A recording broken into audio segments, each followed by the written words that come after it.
ये संजीव जी आप बोलिए भाई, ये किसान आंदोलन होगा क्या और आप सपोर्ट करेंगे क्या? चाहे ऑपरेशन सिंदूर हो या ट्रेड डील हो, घोषणा पहले यूएस करता है और भारत प्रधानमंत्री कहते हैं हाँ डील हुई है। अब ये ट्रेड डील पे सवाल क्यों उठ रहा है?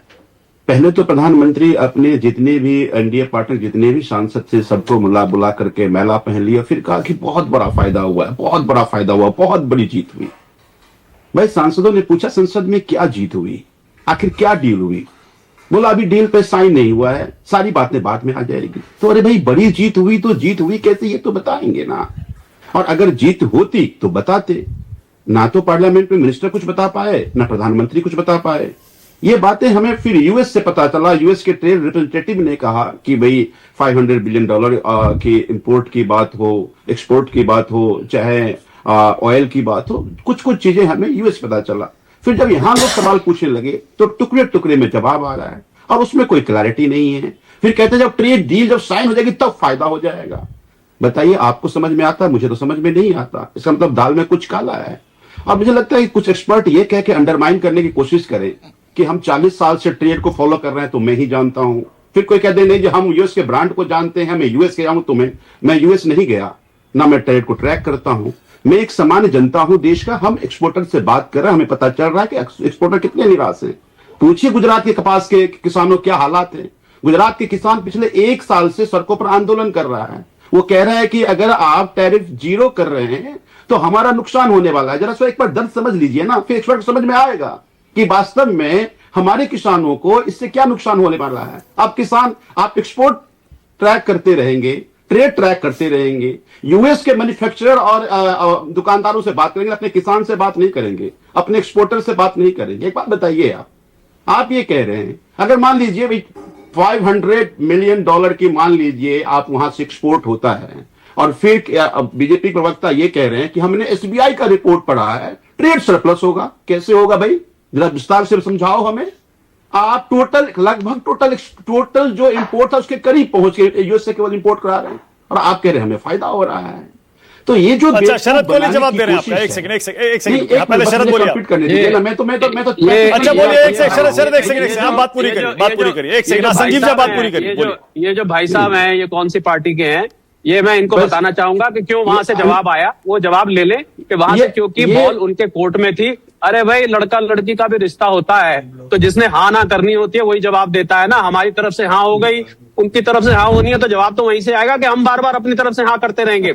मुझे लग रहा है आपको मानक ऐसे लोगों को बुलाना चाहिए जिनको ट्रेड की समझ हो, जिनको बायलेटरल ट्रेड का, इनको बायलेटरल ट्रेड का टी भी नहीं पता है। ऐसे लोगों को आप यहाँ पर बुलाएंगे तो सिवाय गुमराह होने के दर्शक और कुछ नहीं होने वाले हैं। ठीक है, ठीक है। आप पहले जाके ट्रेड सीख के आइए, पहले जाके आप सीख के आइए, पहले जाके। संजीव बोलिए। देखिए मानक जी, ये जो व्यक्ति है ना तो इनकी मुझे क्वालिफिकेशन की पता, ये कौन है नहीं पता मुझे, लेकिन आपको दूसरे अरे मेरी क्वालिफिकेशन बाद में पूछना, पहले अपनी पार्टी का पूछ लो क्या हालत है। बस मैं इतना कहना चाह रहा था, ये जो एक्सपर्ट जाकर के अमेरिकन मार्केट की समझ रखते हैं वो इंडियन मार्केट की समझ रख लें, केवल एक्सपोर्ट्स की बात कर ले। मैं केवल इतना चाह रहा था कि उस कपास के किसानों का दर्द समझ ले जो गुजरात में आंदोलन कर रहा है। तब जब अगर बात करेंगे तो आप भारत के लोगों की दर्द को समझ पाएंगे। मैं एक इलेक्टेड रिप्रेजेंटेटिव हूं, मैं लोगों से बात करता हूं और मैं लोगों के दर्द को समझता हूं। मुझे आपके बारे में जानने समझने की और आपकी कितनी समझ है उससे मुझे कोई लेना देना नहीं है। लेकिन अगर हमारा आपकी समझ तो अगर हमारे देश के कुछ कहना चाहता हूं तो मेरी ये जिम्मेदारी है कि हम उसकी बात को रखें और मैं बस अपनी बात रख रहा हूं। तो फिर लगता है कि क्या प्रधानमंत्री किस दबाव में है, और लगता है जब ये F-15 की बातें आ रही हैं, इसकी जो सरकार की चुप्पी है वो लग रहा है कि क्या ये डील है या किसी तरह की कॉम्प्रोमाइज है। और कॉम्प्रोमाइज है तो अपने को बचाने के लिए फिर देश को क्यों खतरे में रखा? इसका जवाब देता हूं। ओके, अब तुहिन सिन्हा जवाब दे रहे हैं आपका। तुहिन सिन्हा बोलिए। तुहिन सिन्हा देखिए मानक जी, देखिए मानक जी, जब मैं इस विपक्ष को सुनता हूं तो मुझे ऐसा लगता है कि इनको आप 10 बार रामायण भी पढ़ा दे तो उसके बाद यही पूछेंगे कि राम कौन है और सीता कौन है। क्योंकि हर रोज पिछले 2 हफ्ते में मतलब जितनी जानकारी इनको दी गई है, कोई संशय कहीं होना नहीं चाहिए। बाकी 15 मार्च को जब फाइनल हो जाएगा ट्रेड डील तो सारे डिटेल्स आ जाएंगे। लेकिन क्या नहीं समझ में आ रहा है इनको देखिए, जो राहुल गांधी 0% की बात करते हैं, वो अतीत में रहने की उनकी आदत हो गई है। वो 0% वाला युग चला गया। पिछले एक साल में कितने कितने देश क्या क्या भुगते हैं, क्या क्या चैलेंजेस से गुजरे हैं, वो पूरे विश्व ने देखा है। तुलनात्मक तौर पर भारत को कंपीटिंग इकोनॉमीज की तुलना में बेस्ट डील मिला है। और अगर आप मुझे इजाजत दें, मैं थोड़ा सा एग्रीकल्चर से परे जाकर जो ओवरऑल पिक्चर है उसके बारे में बात करना चाहता हूं। देखिए, केवल पिछले 5 वर्षों में 2021 से आप ले लीजिए, तो जहां जीरो था भारत का एक्सपोर्ट, आज लगभग $20 बिलियन का एक्सपोर्ट केवल भारत में उत्पादित मोबाइल फोन्स के जरिए भारत को यूएस से मिल रहे हैं। तो आने वाले समय में कितनी अपार संभावनाएं हैं हर सेक्टर के लिए। और एग्रीकल्चर का तो बार बार कह चुके हैं, पिछले 6-8 महीने से डील नहीं हो रहा था, केवल इसलिए क्योंकि हम एग्रीकल्चर में कॉम्प्रोमाइज नहीं कर रहे थे। उसके बाद भी विपक्ष नहीं समझ पाती। तो इस पर भी बता दीजिए फिर थोड़ा समझ का अभाव है। तो इस पर भी बता दीजिए मंशा खराब कि रशिया से हम अपना ऑयल खरीद रोककर यूएस से, वेनेजुएला से खरीदेंगे। यूएस कह रहा नजर रखेंगे, अगर जरा सा भी इधर उधर किया तो फिर से टैरिफ लगा देंगे। क्या ये हमें मंजूर है? देखिए मानक जी, आपका तो ये सवाल पूछना मुझे समझ में आता है, लेकिन कांग्रेसी जब जो है तंज कस कस के सवाल पूछते हैं, आपको याद है 4 साल पहले ये क्या कहा करते थे? ये कहते थे कि रशिया का ऑयल खरीद कर हम युद्ध को स्पॉन्सर कर रहे हैं, रशिया यूक्रेन के युद्ध को स्पॉन्सर कर रहे हैं। आज मैं बस आपसे एक ही बात कहना चाहता हूं, 4 साल पहले भी भारत ने अपनी संप्रभुता पर कॉम्प्रोमाइज नहीं किया था, और आज भी हम अपनी संप्रभुता पर कॉम्प्रोमाइज नहीं करें। ठीक है, ओके, अजय उपाध्याय बोलिए। तुहिन भाई को पता ही नहीं है, चूंकि सत्ता में ही तो 2014 के बाद ही भारत इनके नजर में आजादी हुआ है।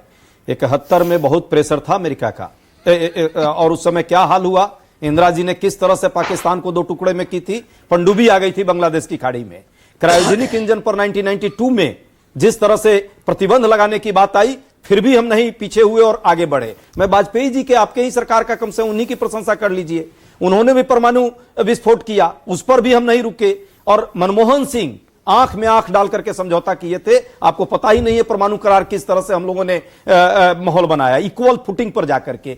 ये कैसा समझौता है? शीतल सिंह, आप समझौता कर शीतल जी सरेंडर हो गए, क्यों इतना समझौता कर लिए? अच्छा, ओके, पहले मलूक नागर जवाब दे रहे हैं, दोनों तरफ से। मलूक नागर बोलिए, उसके बाद शीतल सिंह के पास जाओ। मलूक भाई बोलिए, क्या कह रहे हैं? न्यूक्लियर डील का समझौता नहीं किया, इन्होंने तो सबसे बड़ा समझौता किया न्यूक्लियर डील पे। थोड़ा दे, कपास खरीदी है ओनली मलूक नागर। ये आप देखो, रुकेंगे नहीं है। अब ये इन्हें पता ना, मैं ऐसा बोलूंगा छीनता चला जाएगा। बता देता हूं मैं मानक भाई रुकवाओ ना प्लीज। बोलिए। देखिए मानक भाई, आज अगर देश में देखें तो आबादी के आधार पर 8.5% पे कांग्रेस का केवल राज है, और पिछली 16वीं लोकसभा और 17वीं लोकसभा को देखें आरएलडी का भी तो राज बता भारत दीजिए। के संविधान के अनुसार और संसद के रूल के अनुसार ये इनका विपक्ष का नेता एलओपी नहीं हो सकता था, कांग्रेस का नेता हो सकता था। तो जब इतनी बढ़िया डील हो रही है, तो क्या ये कह दें कि मोदी जी जिंदाबाद, आपने बढ़िया डील करी है? क्या ये एनडीए में आ जाए? इनकी मजबूरी है बेचारों की, कुछ का कुछ बोलना, अच्छा, ओके, मतलब की बात करना, मलूक भाई रुकिएगा जरा, धोखा देना, झूठ बोलना, गुमराह करना, और इसी तरीके से इनका ये हालत हो गई है जो आज ये हालत है। राकेश टिकैत जुड़े।